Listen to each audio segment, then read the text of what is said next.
Hello kings and queens, welcome to my Hindsight Master channel. In this series, you will learn about a Bursa-listed company in 10 minutes. The topics are mainly on its business, development, and financial health. Without further ado, let us enjoy the glorious melody of a listed company called FPI. Why am I referring it as a melody? It is because FPI is one of the leading manufacturers of speakers and musical instruments in Malaysia. The management team of FPI, who are mostly Taiwanese, established this Malaysian company in 1989. Their core business is to manufacture audio equipment on behalf of companies such as Sony and Boss.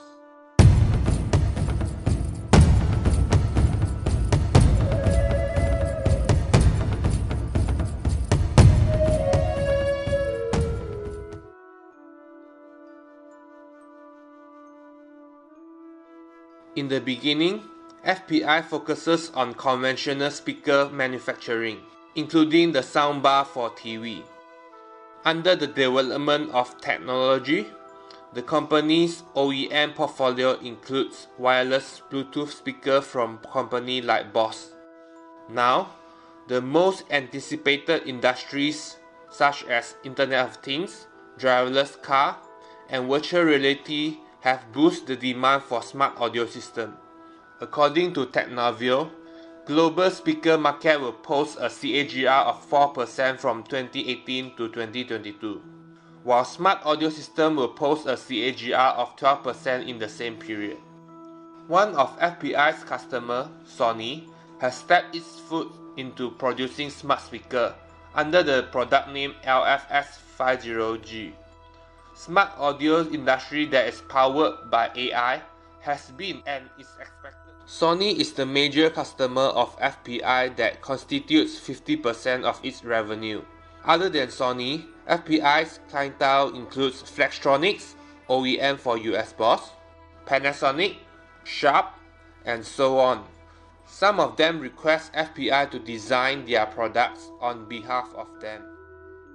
Even though speaker constitutes 80% of FPI's revenue, we cannot leave out the remaining 20% of FPI's revenue on musical instrument. This is because musical instrument segment had posted a 3-year CAGR of 58%. At the meantime, musical instrument segment has a higher profit margin than speaker segment. Some of the products are pianos, keyboards, and drums. FPI's largest musical instrument client, Roland, has positioned Malaysia as a regional hub outside Japan. Therefore, Roland as FPI's second major customer constitutes 12% of FPI's revenue, or 80% of musical instrument revenue. Other musical instrument clients of FPI are Korg and Casio. In product manufacturing process, FPI work comprises of woodworking, plastic injection, and PCB assembling. Therefore, the raw materials consist of resin, metal, and wood. Most of the revenue is denominated in USD, while only 40% of the cost is denominated in USD and remaining 60% denominated in MYR. Hence, FPI benefit from strengthening of USD. We can observe that FPI revenue will grow, but its profit is uncertain due to the fluctuation of raw material. Apart from raw material cost, labor cost is also a factor of consideration. Since budget 2019 has increased the minimum wages from 1,050 to 1,100, FPI is expected to be affected inversely. So far, FPI has 2,257 workers, in which 89% of them are foreign labor. Further factory expansion will add another 400 to 500 foreign labor. Therefore, cost risks should be seriously considered. After hearing the melody of business and cost, we will need to spot that FPI is actively expanding to cater for the extra demand. FPI has been spending capital expenditure to increase manufacturing capacity with its ever-growing business.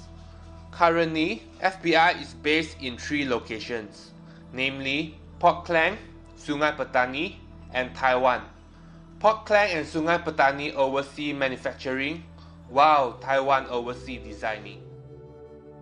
As for now, FPI has spent 10.6 million to acquire FPT for plastic injection molding expansion. This capacity expansion will grant them control over their upstream supply chain. Next, FPI has spent 50 million to establish a new factory on a 60,000 square feet land located at Port Klang. The new plant will enable the group to ramp up production capacity by 20%. So far, one of its existing customers has occupied 50% of FPI new plant's capacity.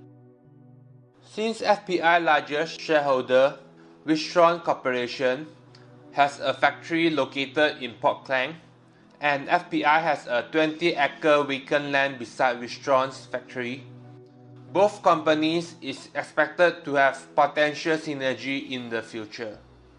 Now, Wistron is a contract manufacturer for global brands like Apple, Dell, Hewlett-Packard, and Microsoft. Most of FPI directors, including its MD Shi Chaoyuan, are from Taiwan. Wistron, coincidentally a Taiwanese company, holds a controlling stake of 28% in FPI. The second largest shareholder, PNB, holds a controlling stake of 7%. Since PNB must focus its investment on core assets in its latest policy, therefore PNB is selling off its non-core asset including FPI.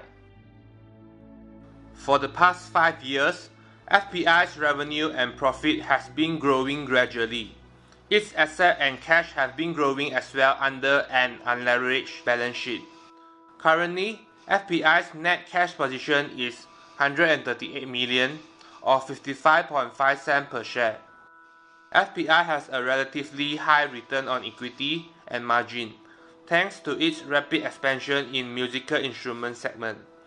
While FPI does not have a dividend policy, the company has payout ratio of 76% in average historically. FPI is expected to carry on its generous dividend with its healthy cash flow. With the trade war tension, many multinational companies, MNC, are making plans to reroute their production arm away from China to other countries with no US tariff barrier. Countries like Malaysia and Vietnam are in their relocation plan. Malaysia will be the primary choice since we have strategic geographical location, mature labor force, and developed E&E supply chain. Contract manufacturers like Flextronics and Wistron are expected to cooperate with FPI. In summary, FPI top line is expected to experience solid growth on the back of bullish smart audio speaker outlook, robust expansion, and beneficiary of US-China trade war. FPI has a strong balance sheet and high dividend yield. Key risks are fluctuation of raw material, unfavorable minimum wage hike, and weakening of US. Thank you for listening to this glorious symphony of FPI. Please feel free to share. If you wish to understand FPI further, kindly read the following analyst reports and newspapers. Thank you.